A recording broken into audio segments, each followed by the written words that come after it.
It was another late afternoon in the office, and I was wrapping up some paperwork when my boss, Mrs. Jennings, called me into her office. Mrs. Jennings was an imposing woman, sharp, focused, and always impeccably dressed. At 60, she commanded respect with her presence alone. I'd only been working there a few months, but she was the kind of boss that everyone admired and feared a little too.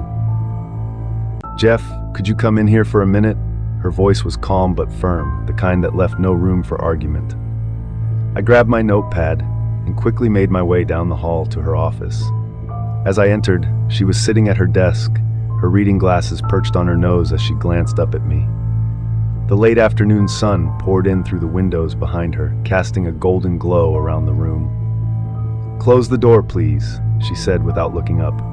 I did as she asked, feeling a strange nervousness settle in my chest. She rarely called me into her office unless it was something serious, and I wasn't sure what to expect. She gestured to the chair in front of her desk. "Sit down." I sat, my palms sweating slightly. Mrs. Jennings looked up from the paperwork she'd been studying, her sharp blue eyes locking onto mine. There was something different about the way she looked at me today, softer almost.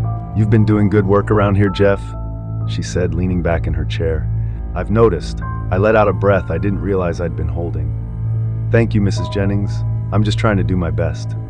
She smiled slightly, her gaze lingering on me for a moment longer than necessary. "I can see that." She stood up, walking slowly around the desk to stand beside me. I could feel her presence, her eyes never leaving me as she moved. "You know," she began, her voice lowering just a bit, "it's not often that someone your age shows the kind of dedication and focus that you have." Her hand rested on the edge of the desk behind me, leaning in just slightly.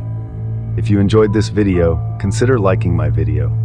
The scent of her perfume was subtle but intriguing, and I felt my senses come alive as she drew near. "Thank you," I said again, my voice a little shaky. I wasn't sure where this was going, but the air between us had shifted, and I couldn't ignore it. Her fingers brushed lightly against my shoulder as she spoke again, the gentle touch drawing my attention to her words. "But there's more to success than just hard work, Jeff." Her touch lingered for a moment longer than it should have, and I felt a jolt of something I couldn't quite place. I swallowed hard, trying to keep my composure. "I understand," I managed to say. She leaned down slightly, her face closer to mine now, her eyes studying me intently. "Do you?" she asked softly, her hand trailing down my arm in a way that made my skin tingle. "There are other skills that are just as important, knowing how to navigate certain situations." Her words hung in the air, and I felt my heart racing in my chest. I didn't know what to say, but I could feel the tension between us thickening with every passing second. Her words were a soft murmur in my ear. "You're a smart young man, Jeff. I think you know what I'm talking about." Before I could respond, her hand settled on my knee, a reassuring touch that made me feel more at ease. I froze, my mind spinning, unsure of how to react. This was my boss, someone I respected and admired, but the way she was touching me, the way she was looking at me, was impossible to ignore. Her lips brushed against my ear as she whispered, "I can help you go far here, Jeff, if you want it." The offer hung in the air between us, heavy with implications. Her hand moved further up my leg, her fingers brushing against the edge of my knee, making me feel a sudden jolt. I don't know," I stammered, my voice barely a whisper. Mrs. Jennings pulled back slightly, her eyes locking onto mine again. There was a fire in her gaze, something that both thrilled and terrified me at the same time. "You don't have to be nervous," she said softly, her hand still resting on my thigh. "I can make things very easy for you. Don't miss out on the journey to 1,000 subscribers. Hit that subscribe button now and be part of something big before everyone else." Her other hand reached up, brushing a stray hair from my forehead before gently cupping my cheek. I felt my pulse quicken as her thumb grazed my skin, her touch soft but deliberate. My body reacted instinctively, leaning slightly into her touch despite the voice in my head telling me this was wrong. She smiled, her lips curving into a knowing smirk. "That's it, Jeff," she murmured, her hand sliding further up my thigh. "Just relax." Before I knew what was happening, she leaned in and our lips met, a soft, brief kiss that caught me off guard. I froze for a moment, unsure of what to do, but then I felt myself kissing her back, my hands instinctively moving to her waist. The kiss deepened, and I felt her fingers weave into my hair, pulling me closer. Every nerve in my body was on fire, the electricity between us undeniable. Mrs. Jennings wasn't just my boss anymore. In that moment, she was something else entirely. Something that made my heart race and my thoughts blur.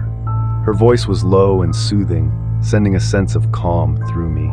I could feel the heat of her body against mine, and it was all I could do to keep myself from completely losing control. She pulled back slightly, her lips hovering just inches from mine as she whispered, "You're doing well, Jeff." "Very well." My breath was shaky, my thoughts a jumbled mess. "Mrs. Jennings, I don't know if this is—" "Shh," she interrupted, placing a finger over my lips. "There's no need to overthink it." She leaned in, kissing me again, her hands pulling me closer as her body pressed against mine. Time seemed to blur as we lost ourselves in the moment. All the boundaries I thought existed between us melted away. There was no office, no professional distance, no rules. Just the two of us wrapped in something I couldn't quite understand but didn't want to stop. When she finally pulled away, her lips were swollen, her eyes dark with desire. "You're gonna do great things here, Jeff," she whispered, her voice thick with promise. "I'll make sure of it." I sat there breathless and dazed, my mind still trying to catch up with everything that had just happened. Mrs. Jennings straightened her blouse, her composure returning as she moved back behind her desk. "You can go now," she said, her voice calm once again, though the look in her eyes told me this wasn't the end. I stood up, my legs a little shaky as I headed for the door. As I reached for the handle, she called after me. "Jeff," I turned to look at her, my heart still racing. "Remember what we talked about," she said, a knowing smile playing on her lips. "You've got potential."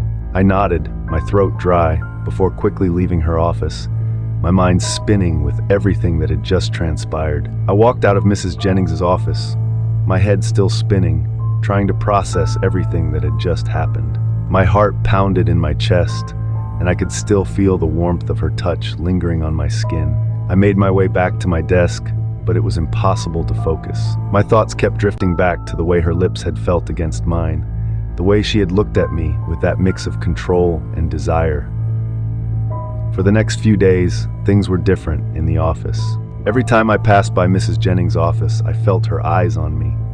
It was subtle, but I knew she was watching me, waiting for me to acknowledge what had happened. I avoided her as much as I could, keeping my head down and focusing on my work. But no matter how hard I tried, I couldn't shake the memory of that afternoon. A week later, she called me back into her office. My stomach twisted with a mix of anticipation and anxiety as I made my way to her door. I knocked softly and her voice called me in. "Jeff," she said, smiling warmly as I stepped inside. "Come in, close the door." I obeyed, feeling that same strange nervousness creeping back into my chest. Mrs. Jennings was sitting at her desk, her legs crossed, looking as composed and confident as ever. "I've been thinking about you," she said, her eyes locking onto mine, "about the potential I see in you." I nodded, my throat suddenly dry. "Thank you, Mrs. Jennings." She smiled, standing up and walking over to me. "You don't have to be so formal with me, Jeff. Call me Laura." Her hands rested lightly on my arms, and I felt a familiar heat rise between us. She was close again, too close. The tension in the air was palpable, and I could feel my body reacting to her presence despite the little voice in my head telling me to be careful. "I meant what I said last week," she continued, her voice soft but insistent. "You have a bright future here if you play your cards right." Her hand trailed down my arm, the soft touch sparking a sense of curiosity within me. She leaned in, her lips brushing against my ear as she whispered, "And I think you know how to do that." Before I could respond, she kissed me again, her lips hungry, demanding. I tried to resist at first, but the pull was too strong. I found myself kissing her back, my hands gripping her waist as she pressed herself against me.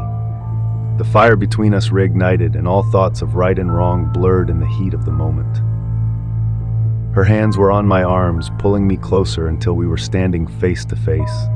He broke the moment, her eyes shining with a deep feeling, her face close to mine. "This is just the beginning, Jeff," she murmured, her hand resting on my cheek. "You and I, we could go so far together." I stood there, my mind racing, trying to process what she was saying. I knew what she was offering, an unspoken agreement that went far beyond the boundaries of professionalism. But even as my heart raced and my body reacted to her touch, a part of me knew this was a dangerous path. I need to think about it, I stammered, pulling back slightly, trying to regain some sense of control. Mrs. Jennings, or Laura as she had asked me to call her, smiled softly, her hand still resting on my chest. Take your time, Jeff. I'm not going anywhere. Her fingers traced a line down my chest before she stepped back, giving me some space. I believe in you, she said, her voice soft but full of meaning. When you're ready, you know where to find me. I nodded, swallowing hard, as I turned and left her office. My heart was pounding, my mind a whirlwind of conflicting emotions. I knew I was playing with fire, but the pull of her offer, of her, was hard to ignore. For the next few days, I kept my distance, focusing on my work, trying to clear my head. But no matter how hard I tried, I couldn't shake the memory of her touch, her kiss, the promise in her words.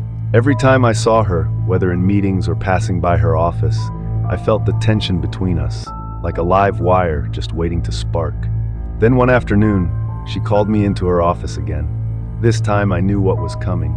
I could feel it in the air as I walked down the hallway, my heart pounding in my chest. When I stepped inside, she was standing by the window, her back to me. She turned when she heard me enter, a slow smile spreading across her face. "Jeff," she said softly, her eyes locking onto mine, "I've been waiting for you." I didn't say anything, but I could feel the pull between us, stronger than ever.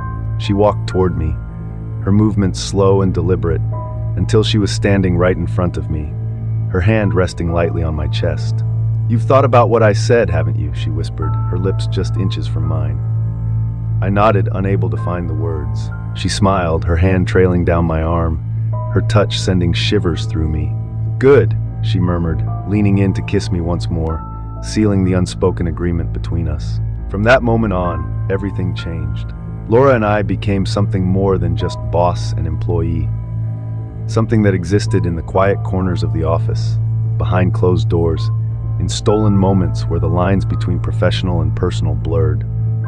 It was exhilarating, dangerous, and completely consuming. But deep down, I knew that this was a game that couldn't last forever.